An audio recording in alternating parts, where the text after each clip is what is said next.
Bonjour, bonsoir, buenos dias, buenas noches. What's up? Welcome back. Good night, good evening. How are you today? Definitely make sure that you subscribe to this channel if you haven't done so. Okay, I'm your girl D some more, and today we're gonna be talking about catfish. All right. So this episode was a little crazy. Okay, we had a boy. He was young. I believe he was like 18, 19 years old. I think he was like 18. And he was from, well, he would say he originally was from Brooklyn, but he's like all over the place.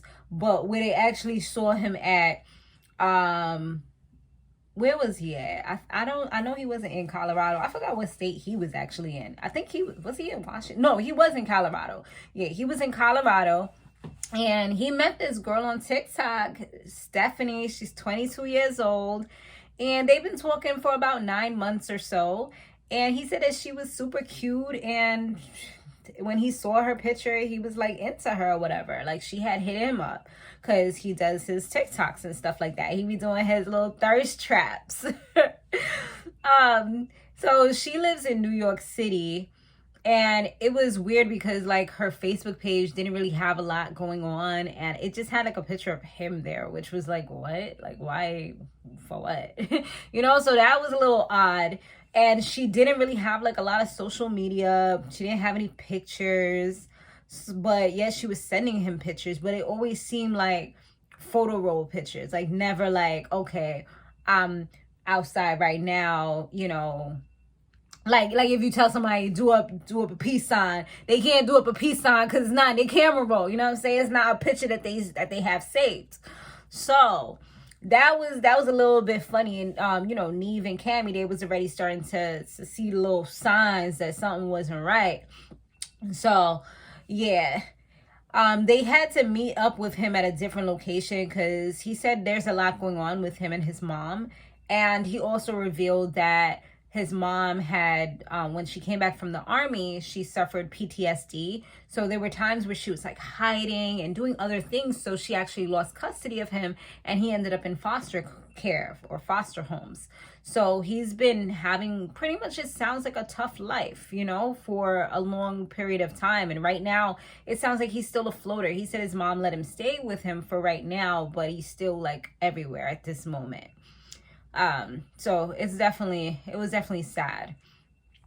He said, like I said, he put up the thirst traps and all that. That's how he was able to see her, meet her. They first were talking on TikTok, then moved it over to Snapchat. Cause you know, you could do a lot on Snapchat too.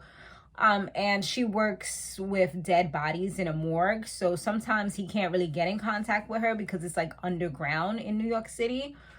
But they haven't done like FaceTime or anything like that. He said he didn't want to really be too pushy, but they have spoken on Snapchat, and she does sound like a female. So he's like, you know, at least he knows that. And they just recently shared phone numbers. So Cammy, she felt like, as soon as she heard this, she was like, she was feeling like the photo was of somebody else. You know, she's like, yeah, he's being catfished. So, you know, they did their investigation and stuff. The morgue photos was stock photos. The other photos was of a girl on Instagram that has a pretty decent following. Her name was Janelle, and she had a lot of photos. So yeah, they spilled the news to him once they find out, and he was livid. Like, he was one of the maddest people. Like, he gave a good New York type of reaction. You know what I'm saying? Like, because I know you invest in time, you really love somebody, and you find out that they're like playing with you. Like, nah, that's unforgivable. That's crazy to me. Especially if it's somebody that don't even look good. I mean, at this point, he didn't even know. He was just upset, like, that it wasn't the person, you know, and he's investing time and energy into this person, and it's probably not going to amount to anything. Like, he was dumb tight. He was punching walls, punching the bathroom, like just breaking shit up. Like, he was getting crazy. And then when he came back, he's like, so who is this bitch? You know what I'm saying? Like, who's this bitch I've been talking to? I was like, okay, like all right, I see you. Like, he was on next level. Like, he was ready timing.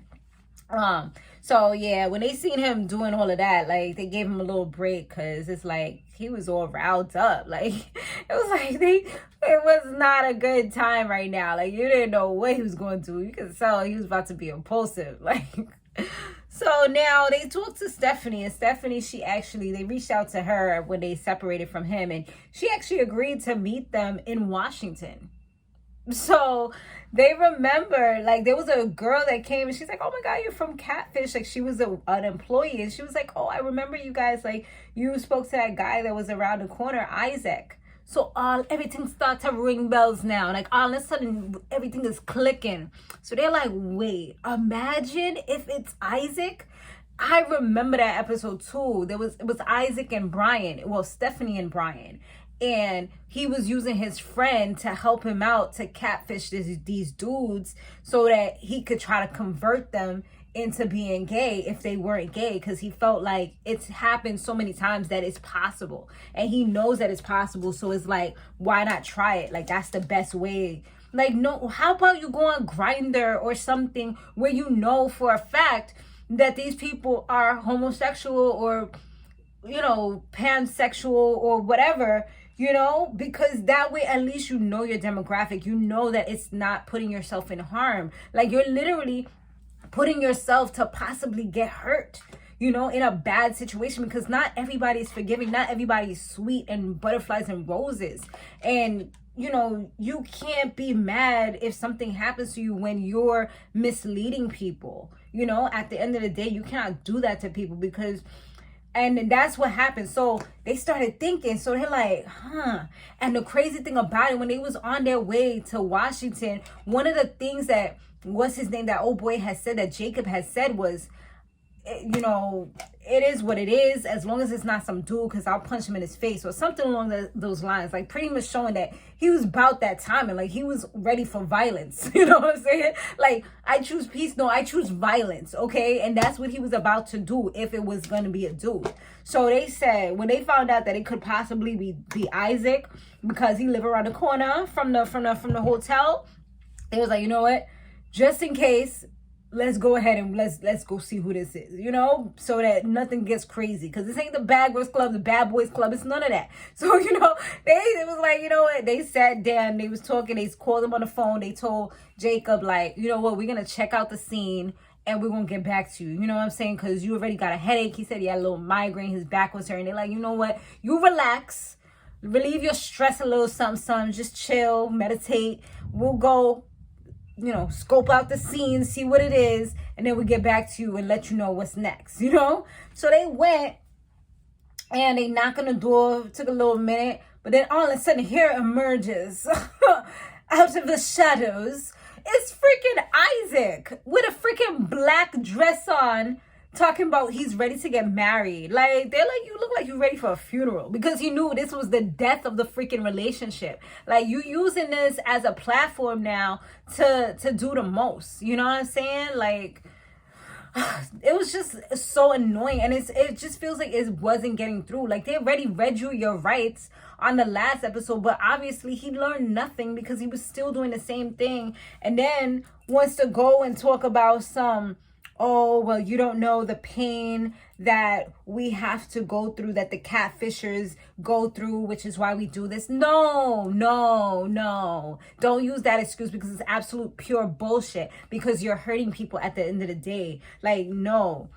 Yes, you've been hurt, and they say hurt people, but at some point in your life, especially at 41, you need to take accountability for your actions. And that's where the problem lies, because you're hurting people that do not need to be involved in this foolishness. Like, this boy has so much trauma, pain, hurt, and everything else that has been unresolved, and you can clearly see that by the way how he's so, like, you know, his anger just flared up so much. I could just feel it, you know. I'm an empath, I could just feel it, like, through the TV, you know, exuding through his skin, you know, like, just coming out. And I'm just like, nah, like, there is no excuse for what you're doing, talking about, like, oh, you're in love with him and you want to be with him. Like, nah. And Cammy was letting him know, like, you're a clown, And she was like, that's unacceptable. She was so annoyed by him. And when she was leaving, he's talking about, oh, like, you're beautiful, Cammy, and you just have an ugly soul. Like, now you being shady and you think you funny. Like, you trying to what? Be viral? You trying to, like, be out here?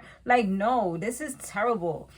And you lucky that they didn't let old boy come with them, because you would have been probably landed on the floor. Like, you wouldn't have been able to stand ground with your freaking heels on and there's snow and ice on the ground. Like, nah, it would not have went down. So that would have put you in a bad situation. But it's like, he's not even thinking about that. And then if that something was to happen, he'd probably say like, oh, this person is, this and that, and call them names and say that it's some type of hate against gay people. But that's not even the case, not in this particular situation. Like, yeah, he might be homophobic because he kind of was giving those vibes, but he likes what he likes, and you can't be mad at people for liking what they like and for their personal preferences.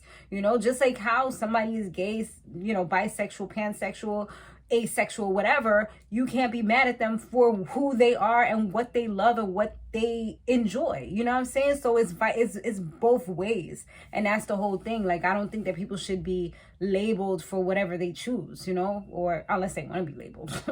But anyway, so I just felt like he was lucky that they didn't allow him to come. And when they went back and told him, you could tell he was pissed off, and he was just like, well, maybe I need to speak to him. I want to talk to him. And they like, we don't really think that's a good idea. He's like, nah, because I need to go and, really show him that he can't be doing this to people. They're like, yeah, we can't knowingly allow you to go meet somebody when we know what could possibly happen, because that's a safety issue.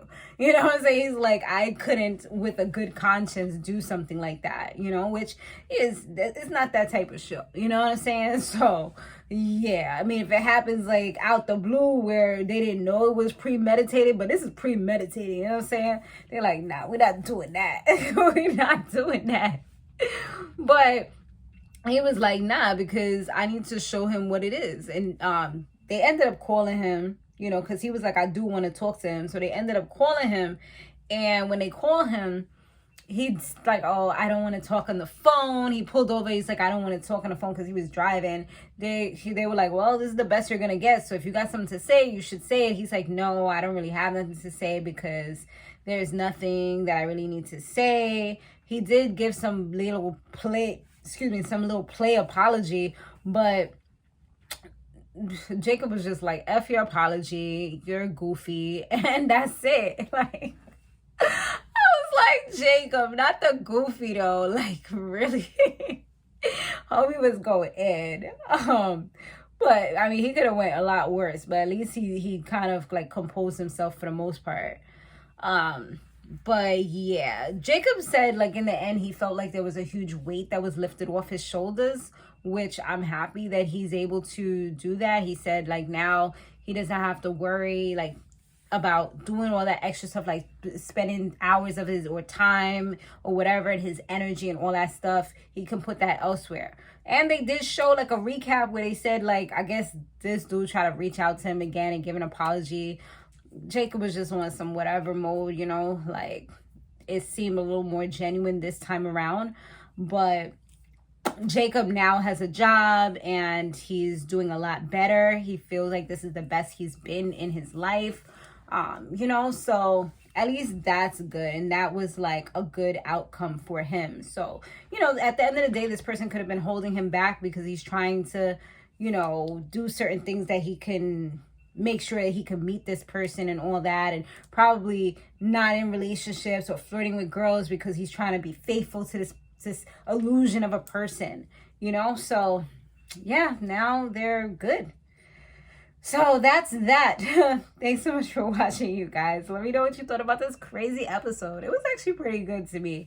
Isaac is terrible. I hope he finally learns and does better. And like I said, go on like Grindr or something where you know that you can get the people that you want. And another thing Cammy had said was like, dude, you're 41 and this is an 18-year-old or 19, whatever the hell he was. But he's like, you need to get people your level, like on your age. But he probably is not mentally where he could have somebody that's at his age, because they're not going to stand for a lot of bullshit. You know what I mean? Somebody that's at your age. So a lot of times people like that have any type of issues, disorders, personality disorders, etc., they like to get people that are younger because they feel like it's easier to manipulate them. And like he said, he's been able to get younger guys to switch because, you know, after they actually speak to him, after he's gone through this whole vetting process, love bombing and all this stuff, and then like, oh, by the way, this is the real me, you know, let his friend put him on real quick, you know, and say, well, what have you ever thought about being with a guy or whatever, you know, and see how they respond and then go from there. So yeah, it's definitely lots of manipulation, lots of just like, you know, just kind of playing with people's mind, people's heart. It's not nice. And it's definitely, he needs to like, hopefully he learns and grows, but it seems like he's just searching for fame at the end of the day, and it's terrible. But thanks so much for watching, you guys. Like I said, I'll see you in the next one. Later.